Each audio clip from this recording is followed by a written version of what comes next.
जनपद की जनप्रिय शख्सियत डॉक्टर प्रज्ञा वाजपेयी जो कि आज किसी परिचय के लिए मोहताज नहीं है और डॉक्टर के रूप में समाज सेवा कर रही हैं। वहीं भाजपा पार्टी से जुड़कर भारतीय जनता पार्टी महिला मोर्चा की भी जिला उपाध्यक्ष हैं। साथ ही भारतीय जनता पार्टी से जुड़कर भाजपा नेत्री लोगों को भाजपा से जोड़ रही हैं। जहां अमेठी में भाजपा के बाद सामाजिक कार्यक्रमों में सक्रियता रहती है और कोरोना काल के दौरान भी महिला मोर्चा जिला उपाध्यक्ष प्रज्ञा वाजपेयी ने लोगों की सहायता की। आपको बता दें, भाजपा नेत्री डॉक्टर प्रज्ञा वाजपेयी के नाम कई उपलब्धियां हासिल हैं, जहां कई बार इसके लिए उत्कृष्ट कार्य के लिए उन्हें पुरस्कार भी दिए जा चुके हैं, उनका सम्मान भी हो चुका है। आइए आज हम बात करते हैं भाजपा नेत्री डॉक्टर प्रज्ञा वाजपेयी से और जानते हैं कि आखिर वह भारतीय जनता पार्टी की नेत्री के रूप में आगामी लोकसभा चुनाव को लेकर अमेठी में भाजपा को कैसे मजबूत कर रही हैं, साथ ही डॉक्टर के रूप में अमेठी की जनता की किस तरह से सेवा कर रही हैं। आज हमारे साथ भाजपा महिला मोर्चा की जिला उपाध्यक्ष और डॉक्टर प्रज्ञा वाजपेयी जी जुड़ गई हैं। जी डॉक्टर प्रज्ञा जी, आपका बहुत बहुत स्वागत है टीवी 100 में।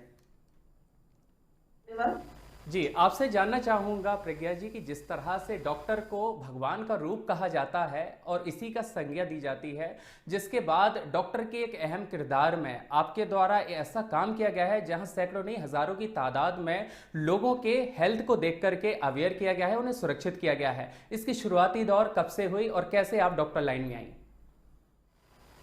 देखिए, क्योंकि मेरा परिवार, मेरे माता पिता डॉक्टर थे, चिकित्सक परिवार में मेरा जन्म हुआ और बचपन से ही एक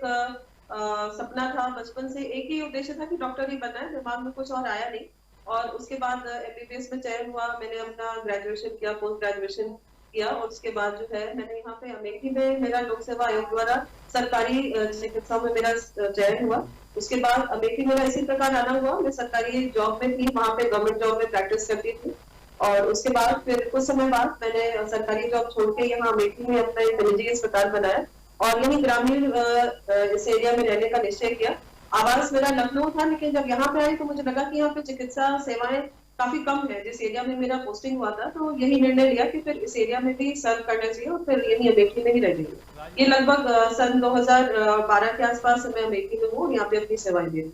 प्रज्ञा जी, आपसे मैं राजनीतिक सवालों से पहले कुछ डॉक्टर से ही संबंधित जानकारी चाहता हूं कि जिस तरह से एक डॉक्टर का पेशा, जो कि इससे पहले कोरोना काल एक ऐसी वैश्विक महामारी रही है जहां पर लोगों को जीवन के लिए एक भी दिन और एक भी दिन की प्रति घंटे की सांसें बड़ी दुश्वार होती थी, ऐसे में एक माध्यम सिर्फ डॉक्टर बने हैं। उस तरह अगर देखा जाए तो कोरोना काल के दौरान किस तरह की गतिविधियां रही हैं और किस तरह की कंडीशन रही हैं जो आपने एज अ डॉक्टर निर्वहन किया है? कि कोरोना काल का समय सभी के लिए बहुत ही चुनौतीपूर्ण था और हम लोग एज अ डॉक्टर हम लोग के लिए बहुत ज्यादा था, क्योंकि हम लोगों को अपनी सेवाएं भी देनी थी, हमें अपने परिवार के बारे में भी सोचना था। और कोरोना के समय ऐसी स्थिति थी कि हर जगह तूफान जैसा मचा हुआ था। हॉस्पिटल्स में ऑक्सीजन सिलेंडर्स की कमी, बेड्स की कमी, वो सभी लोगों को जानकारी है कि किस प्रकार बेड की शॉर्टेज हुई थी, किस प्रकार हर घर में कोरोना के पेशेंट्स निकले थे और उनकी सेवा देने के लिए हम लोग ने अमेठी में हमारी सांसद द्वारा एक टेलीकम्युनिकेशन का, टेलीमेडिसिन द्वारा एक प्रोग्राम भी स्टार्ट हुआ था, जिसके थ्रू हम लोग ने टेली कंसल्टेशन पूरे कोरोना काल में पेशेंट्स को सर्व किया है। उसके अलावा हम लोग मतलब पेशेंट्स का, जैसे एज अ बीजेपी वर्कर मैं आपको बताना चाहूंगी कि एज अ बीजेपी वर्कर भी डॉक्टर होने के नाते तो मैं तैनाती थी हॉस्पिटल में। उसके अलावा लोगों को सैनिटाइजर प्रोवाइड कराना, मास्क सप्लाई करना, ये सारे काम भी हम लोग ने करे। उसके अलावा निरंतर हॉस्पिटल्स में सेवा तो हम लोग ने नॉन स्टॉप कोरोना काल में दी ही और ऐसा मौका मिला कि उन लोगों की सेवा हम लोग। बिल्कुल, जिस तरह से प्रज्ञा जी समाज सेवा में उत्कृष्ट कार्यों के लिए विभिन्न संस्थाओं द्वारा कई बार आपको सम्मानित किया गया है, क्योंकि सम्मान उन्हीं का होता है जो जिम्मेदार होते हैं, तो बखूबी डॉक्टर महिला के नाते आपके द्वारा जिम्मेदारी का निर्वहन किया गया है। तो क्या डॉक्टर की नब्ज एक इस तरह से मरीज को टटोलती है, जिस तरह से एक पूरा आकलन कर लिया जाता है, पूरी उसकी हेल्थ को देख लिया जाता है कि आखिरकार कमी कहां है? लेकिन अगर इसी से जुड़ा हुआ सवाल चाहूं कि राजनीतिक गलियारों में भाजपा में किस तरह से एक डॉक्टर साहिबा की एंट्री हुई शुरुआती दौर में? पहले तो ये मेरा सौभाग्य है, जितने भी पुरस्कार मिले हैं वो मेरा सौभाग्य, लोगों ने इस दायित्व मुझे समझा, इस सम्मान के लायक समझा, उसका उनका बहुत बहुत आभार है। जहां तक राजनीति की बात है तो मैं अपने सोशल सर्विस में मैं अपना काम कर रही थी एज अ डॉक्टर, और डॉक्टर होने के नाते मेरा संपर्क लोगों से होता है, महिलाओं से होता है। महिलाओं से जब संपर्क हुआ तो कुछ ऐसी चीजें दिखी और मुझे लगा कि एज अ डॉक्टर के दायरे के बाहर भी कहीं मैं कुछ जाके इनकी सोशल सर्विस अगर कर सकूं या कुछ इनके लिए हेल्प कर सकूं, बिकॉज यहाँ ग्रामीण इलाके में महिलाएं घरों के अंदर सीमित रहती है। बहुत सारी ऐसी बातें होती हैं जो वो अपनी जागरूकता में नहीं है या अपनी बात को प्रेजेंट नहीं कर पाती। तो मुझे लगा क्यों नहीं कोई एक प्लेटफॉर्म लिया जाए जिसमें उनके मैं सहायता कर सकती हूँ। और एक मेजर रीजन जो मैं कहना चाहूंगी मेरे राजनीति में आने का है, वो अभी हमारी जो सांसद है, माननीय सांसद दीदी स्मृति ईरानी जी, उनसे काफी प्रभावित हुई हूँ, बिकॉज उन्होंने महिलाओं के लिए काफी कुछ योगदान कराए, करती आ रही है, निरंतर प्रयास में रहती है कि सब उनसे जुड़े रहें और उनका जो भी समस्या उनको सॉल्व करें। तो एक ये बेसिक रीजन है सोशल सर्विस। एंड हमारी जो माननीय सांसद है उनसे भी प्रभावित हुई थी, जिसका रीजन है अमेठी में पॉलिटिक्स में आने का। अदरवाइज मेरी फील्ड एकदम अलग थी, पॉलिटिक्स में कोई इंटरेस्ट नहीं था पहले आने। जी, आपसे जानना चाहूंगा, जैसे कि डॉक्टर के पद पर रह करके कहीं ना कहीं जिम्मेदारी तो आपके द्वारा निभाई जा रही थी, जन सेवा के रूप में, नर सेवा के रूप में कार्य किया जा रहा था, लेकिन इसके बाद अब जब आपको महिला मोर्चा यानी कि भारतीय जनता पार्टी की जिला उपाध्यक्षा के बतौर देखा जा रहा है, इस सफर की शुरुआत से लेकर अब तक में किस तरह जन सेवा के लिए भारतीय जनता पार्टी के इस पद का आपके द्वारा उपयोग किया गया है और कितना सफल इसको माना जा सकता है, प्रज्ञा जी? जब मेरी शुरुआत हुई थी तो बहुत कुछ मैंने सीखा है। भारतीय जनता पार्टी में बहुत सारे आयाम हैं जो हमारे माननीय प्रधानमंत्री श्री नरेंद्र मोदी जी ने स्थापित किए हैं, और पूरे अमेठी में नहीं पूरे भारत में उन्होंने इतनी सारी योजनाएं बना रखी है महिलाओं के लिए, नई नई, जैसे आपने सुना होगा लखपति योजना है और मुद्रा योजना है। उसके अलावा ये हमारे समूह की महिलाएं हैं उनको कार्य देना, उसके अलावा छोटे छोटे ऐसे बहुत सारे प्रोजेक्ट्स हैं जो हमारे माननीय प्रधानमंत्री जी ने स्थापित कर रखे हैं, जिसके जरिए हम अपने ग्रामीण इलाके में जो महिलाएं हैं उनसे जुड़े हुए हैं। और उसी के प्रकार मैं भी उसी में कहीं ना कहीं जैसे भाजपा में महिला मोर्चा उपाध्यक्ष हूँ, तो उसके दायित्व में मुझे एक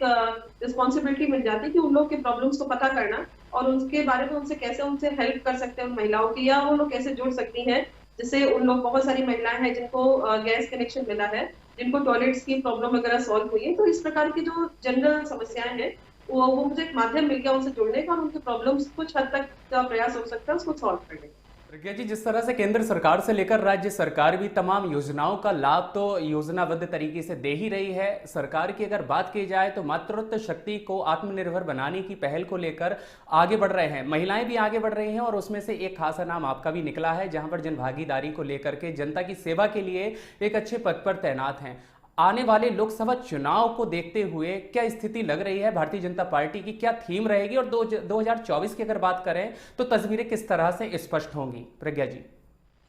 देखिए, भारतीय जनता पार्टी ने जो अपने मुकाम हासिल किया है, चाहे वो अमेठी में हो चाहे पूरे भारत में हो, इसमें पूरा भारत राममय है और हमारे रामलला अयोध्या आ गए हैं, तो उसका एक अलग खुशी की लहर पूरे अमेठी में पूरे भारत में है। और जहां तक महिलाओं के लिए अगर हम बात करें तो हमारे माननीय प्रधानमंत्री जी ने इतनी सारी योजनाएं दे रखी है। महिला सशक्तिकरण को बढ़ाने के लिए उन्होंने महिला रिजर्वेशन बिल पास किया है जिसमें 33% महिलाओं का आरक्षण है राजनीति में। तो एक बहुत अहम पहल है जिसका जो ये दर्शाता है कि महिलाओं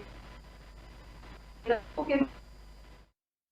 कि केवल महिलाओं को समानता दी जाए और एक चीज करके दिखाना होता है। तो हमारी भारतीय जनता पार्टी ने वो करके दिखाया है। जो उनकी विचारधारा है वो ग्राउंड पे है, जो वो कहते हैं वो करते हैं। वो चाहते हैं कि महिला आगे बढ़े और समान रूप से खड़ी हो पुरुषों के बराबर।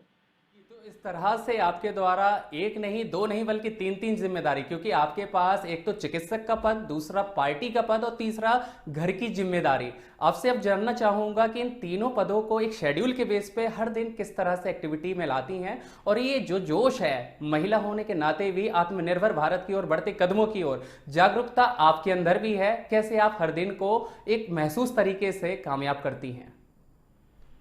जब कुछ करने का लक्ष्य होता है लाइफ में तो सारी चीजें बहुत आसान हो जाती है। जब होता है कि ये हमें करना ही है तो मेरे लिए वो शेड्यूल नहीं होता, बिकॉज इट इज एडजस्ट, वो सारी चीजें एडजस्ट हो जाती हैं प्राकृतिक रूप से। क्योंकि महिला होने के नाते जो घर की जिम्मेदारी है वो स्वाभाविक है, वो हर किसी को निभानी है। उसके अलावा ये दोनों मेरे पैशन है, चाहे वो डॉक्टरी हो चाहे महिलाओं की सेवा में सोशल सर्विस के माध्यम में करूँ या एज अ डॉक्टर करूँ, ये दोनों ही मेरे पैशन है। तो कभी मुझे कोई प्रॉब्लम होती नहीं चीजों को हैंडल करने में, टाइम अपने आप ही सेट हो जाता है, उसमें कभी कोई प्रॉब्लम आई नहीं है। जी, आपसे प्रज्ञा जी, एज अ डॉक्टर होने के नाते हमारे दर्शकों के लिए क्या कुछ संदेश देना चाहेंगी बदलते मौसम या फिर हेल्थ को लेकर के? मौसम बदल रहा है, आप सबको यही सलाह देना चाहूंगी कि अपनी इम्यूनिटी लेवल हाई रखें, खाने पीने में ध्यान रखें, फ्लूइड्स वगैरह अच्छे से लें और बाहर की चीजें अवॉइड करें, स्पाइसी फूड, बाहर का जंक फूड, बाहर का खाना खाने के बजाय घर में जो नेचुरल चीजें हैं उनका सेवन करें, प्रोटीन की मात्रा अच्छे से लें और स्वस्थ रहें, खुश रहें। धन्यवाद जानकारी हमारे साथ देने के लिए। और हमारे साथ मौजूद थी डॉक्टर प्रज्ञा वाजपेयी जी, जिनके द्वारा अपने अनुभवों को बताया गया, आखिरकार किस तरह से जीवन चलता है और आगे पार्टी को किस तरह से लेकर के जन जागरूकता की जा सकती है। तमाम चीज़ों की गतिविधियों के साथ हमारे साथ मौजूद थी और फिलहाल मेरे साथ बने रहें इस खास कार्यक्रम